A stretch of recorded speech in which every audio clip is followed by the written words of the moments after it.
So hi everyone and welcome back to the bankers grid. Guys, आज के session में हम लोग एसबीआई सीबीओ का step by step form fill up करेंगे। अभी आप लोगों ने फॉर्म फिलअप कर दिया होगा, but it is important because आप लोगों ने छोटा मोटा मिस्टेक करा होगा, तो आज अभी इस वीडियो की हेल्प से आप आइडेंटिफाई कर सकते हो। अभी तक फॉर्म फिलअप नहीं करा तो कुछ पॉइंट्स को अभी समझ लोगे तो आपसे फॉर्म फिलअप करने में मिस्टेक नहीं होगा। अभी मिस्टेक हो भी गया तो 29th of June is the last date जिसको आप आराम से रेक्टिफाई कर सकते हो अपने एरर्स को। तो एक बार क्रॉस वेरीफाई जरूर करना कि कुछ मिस्टेक्स आपने करी क्या। अगर करी है तो आप रिफिल कर सकते हो फॉर्म को। ओके, तो हम स्टार्ट करेंगे। इससे पहले आप लोग को click here for new registration करना रहता है। आपका रजिस्ट्रेशन नंबर आ जाएगा और उसके बाद में आपको आपका फोटोग्राफ और आपका सिग्नेचर अपलोड करना रहता है। उसके बाद प्रोसीड करेंगे तो इस टाइप का विंडो ओपन होता है। ठीक है, तो अब स्टेप बाय स्टेप समझते हैं माइनॉरिटी के केस में क्या करना है। अगर हम बात करें यहाँ पर तो सब्सिडरीज वाले कॉलम में क्या क्लिक करना है। डॉक्यूमेंट्स के ऊपर मैंने वीडियो बना दिया है आप लोगों के लिए, तो आप उसको गो थ्रू करना। वहां पर डॉक्यूमेंट्स का आपको पूरा क्लैरिटी मिल जाएगा अगर आप पूरा वीडियो देख लेते हो तो। चाहे आप किसी भी बैंक में काम कर रहे हो, चाहे आपका एक्सपीरियंस कितना भी मल्टीपल बैंक्स का हो, आप उस वीडियो को देख लोगे ना तो आपको समझ में आ जाएगा कि डॉक्यूमेंटेशन कितने साल का, कैसे जॉब प्रोफाइल लेटर कैसे अरेंज करना है। सो स्टेप बाय स्टेप समझते हैं। लेट अस सपोज आप लोगों ने देखा है कि सर हम हिंदी से कहां से अप्लाई कर सकते हैं, हमारा ये लैंग्वेज बैरियर आ सकता है, तो हम कौन से जोन से अप्लाई कर सकते हैं। सर्कल के अंदर भी जोन है ना। तो समझते हैं। लेट अस सपोज कि आपने कोलकाता से अप्लाई करा। यहाँ पर आपको क्या सिलेक्ट करना है, circle you want to apply for. Okay, तो यहाँ पर आपने सिलेक्ट करा कोलकाता।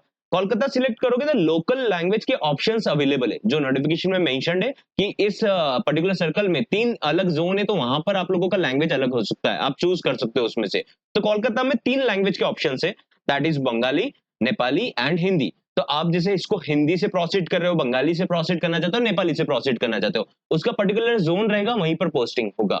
ठीक है, तो जैसा दिल्ली से हो या कहीं और से अप्लाई करना चाहते हो, आपको लग रहा है कि कहां से अप्लाई करें, तो आप इसके अकॉर्डिंग भी देख सकते हो, आपकी लोकेशन की सुटेबिलिटी के अकॉर्डिंग। कट ऑफ्स का ज्यादा वेरिएशन नहीं जाएगा, इतना ज्यादा वेरिएशन नहीं जाएगा, थोड़ा बहुत जाएगा फॉर श्योर। ओके, नाउ अब आपको सपोज करते हैं आपने यहाँ पर हिंदी चूज करा। अब आपके पास में ऑप्शन कैसा आएगा यहाँ पर कि लोकल लैंग्वेज होना जरूरी है।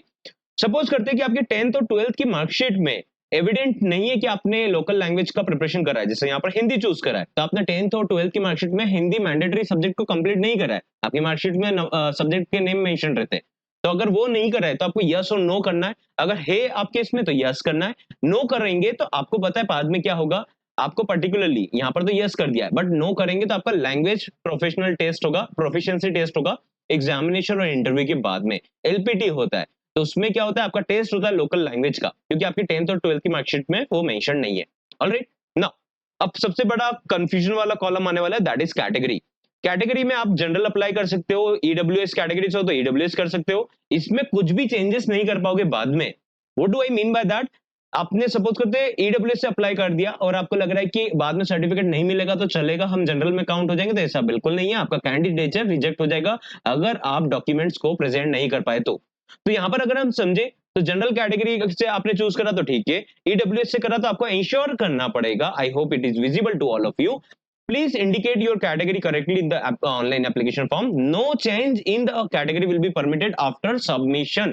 तो इन केस आपसे मिस्टेक हो गया है या फिर आपको ऐसा लगता है कि ऐसा डॉक्यूमेंट अरेंज नहीं हो पाएगा, तो आपको नया फॉर्म फिलअप कर देना पड़ेगा 29th of May, that is 4 days से पहले पहले। ओके, यहाँ पर अगर हम बात करें तो 1st ऑफ अप्रैल के बाद वाले डॉक्यूमेंट्स को प्रेजेंट करना पड़ेगा लेटेस्ट के फॉर्म में।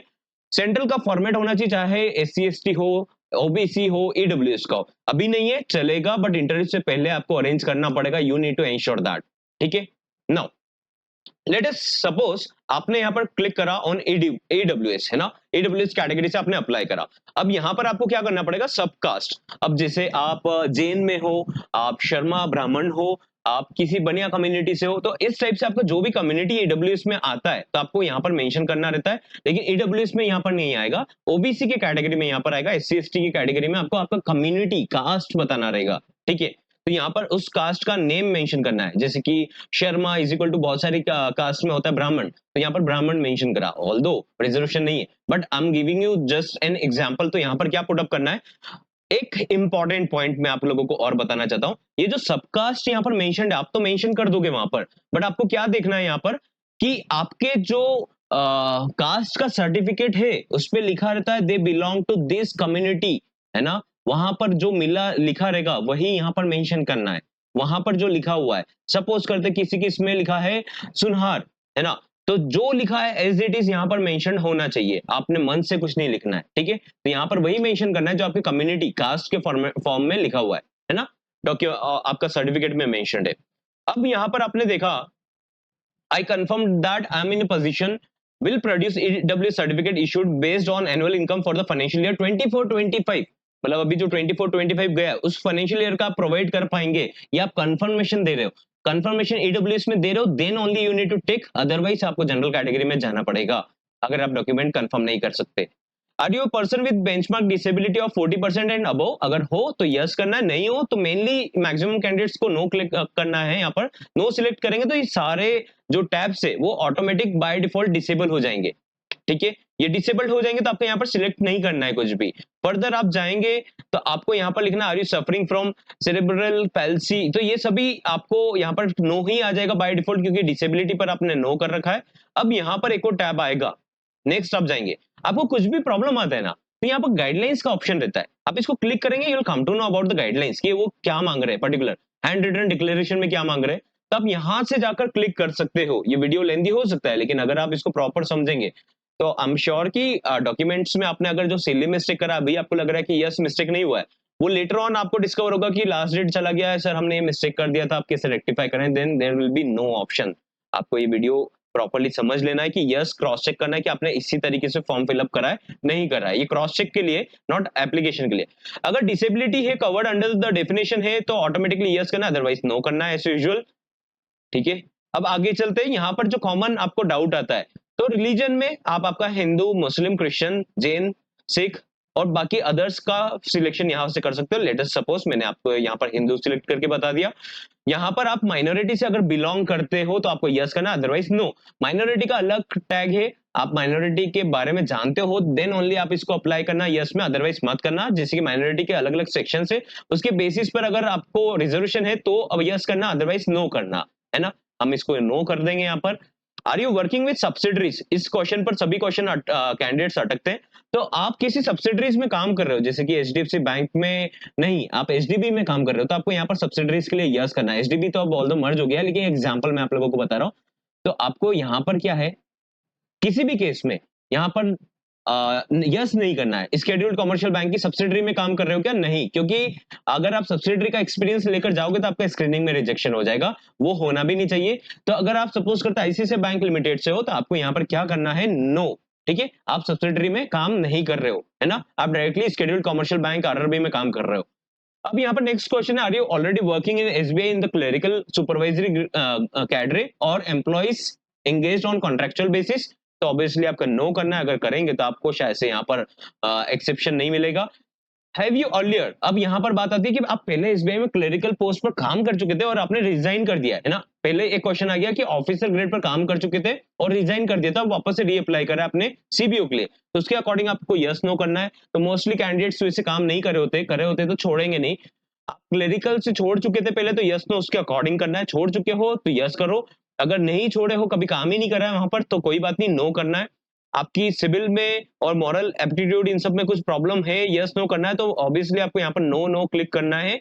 स्टेट कौन सा अप्लाई करना है, सर्कल कौन सा अप्लाई करना है, जहां पर आपका एग्जामिनेशन सेंटर आएगा। तो ध्यान दीजिए, हमने कोलकाता सिलेक्ट करा था, बट यहाँ पर आप एग्जामिनेशन सेंटर को चूज कर सकते हो, पिक कर सकते हो कि सपोज करते हैं आपका पोस्टिंग है महाराष्ट्र में, तो आप महाराष्ट्र के अकॉर्डिंग आपका एग्जामिनेशन सेंटर देखना चाहते हो तो आप यहाँ पर उसके अकॉर्डिंग जाकर सिलेक्ट कर सकते हो। लेटेस्ट सपोज आप महाराष्ट्र को सिलेक्ट कर रहे हो यहाँ पर, ठीक है, तो सेंटर कोड बाय डिफॉल्ट आ जाएगा, यहाँ पर सेंटर आ जाएंगे और ऑप्शंस आ जाएंगे आप लोगों के पास में। तो सपोज करते हैं जलगांव यहाँ पर सिलेक्ट करा, ठीक है। अब आधार कार्ड नंबर यहाँ पर मांगा गया है या फिर आईडी प्रूफ जो ले जाना चाहते हो, मैंने डमी आधार कार्ड नंबर यहाँ पर पुटअप करा है। आप आपके अकॉर्डिंग आईडी कार्ड का नंबर क्रॉस वेरीफाई करके पुटअप करना, ठीक है। अब डेट ऑफ बर्थ उन्होंने जो मांगा वही पुटअप कर देते, उसके लिए हम लोग 1 जून डाल देते 1995, ठीक है। वैसे ईडब्ल्यूएस में एज का रिलैक्सेशन नहीं मिलेगा। मेल कैटेगरी, फीमेल कैटेगरी, जो आपका कैटेगरी आपको चूज करना है। आपका कोई ट्विन ब्रदर सिस्टर है क्या, तो ऑब्वियसली नो करना है, यहाँ पर प्रॉब्लम नहीं आएगा। जिसका है यस तो उनको यस करना है। आपको नेम ऑफ द ट्विन डालना रहेगा अगर आपका ट्विन से, है ना। Marital status, latest suppose unmarried कर दिया, मैरिड करते हो तो यहाँ पर आपको उनके बारे में डिटेल्स पुटअप करना रहेगा। स्पाउस का नेम, ठीक है, हस्बैंड हो तो हस्बैंड, वाइफ हो तो वाइफ का नेम, और ये डिटेल्स आपको यहाँ पर मेंशन करनी है। तो मैं यहाँ पर क्विकली थोड़ा सा जंप कर लेता हूँ, ये तो बेसिक चीज है, लेकिन अपना नेम, फादर नेम, ये सभी वेरीफाई करना, जो आईडी प्रूफ में मेंशन्ड है उसके अकॉर्डिंग पुटअप करना। परमानेंट एड्रेस और करंट एड्रेस आप डिफरेंट डाल सकते हो, जहां पर आपका कम्युनिकेशन जाएगा। परमानेंट एड्रेस बाद में भी चेंज हो जाएगा, इसमें कोई प्रॉब्लम नहीं है। It is subjected to be change, है ना, बाद में चेंज होता रहता है, लोकेशन ट्रांसफर होता है तो चेंज हो सकता है, तो उसमें कोई प्रॉब्लम नहीं है। तो मैं यहाँ पर फटाफट से XYZ पुटअप कर देता हूँ। ठीक है, आपको यही चीज करना है।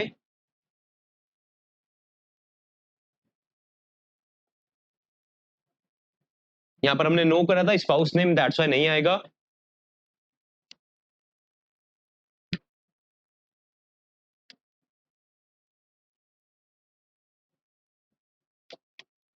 ठीक है, तो ये आपने पिन कोड ये सब पुटअप करा, क्रॉस वेरीफाई कर लेना। सेम एज करस्पॉन्डेंट एड्रेस करते हो परमानेंट को, तो यहीं पर आपका कम्युनिकेशन के लिए जो कुरियर आएगा, फाइनल आपका ज्वाइनिंग लेटर्स आएंगे, तो सभी यहाँ पर आएंगे। ठीक है, आप जीएसटी को एड्रेस कौन सा करना चाहते हो, तो वहां पर आपका जीएसटी का रिसिप्ट जाएगा। ये हो गया हमारा फॉर्म रफली फिलअप। अब हमने वैलिडेट योर डिटेल्स करा, इसको क्रॉस वेरीफाई कर लेना, बाद में चेंज नहीं होगा, है ना। तो क्रॉस वेरीफाई आप कर सकते हो, इसको एप्लीकेशन प्रिंट आउट हो जाएगा, जब भी वेरीफाई कर सकते हो, उसको डाउनलोड भी करके रखना है। अब आपने सेव एंड नेक्स्ट पर क्लिक करा, राइट।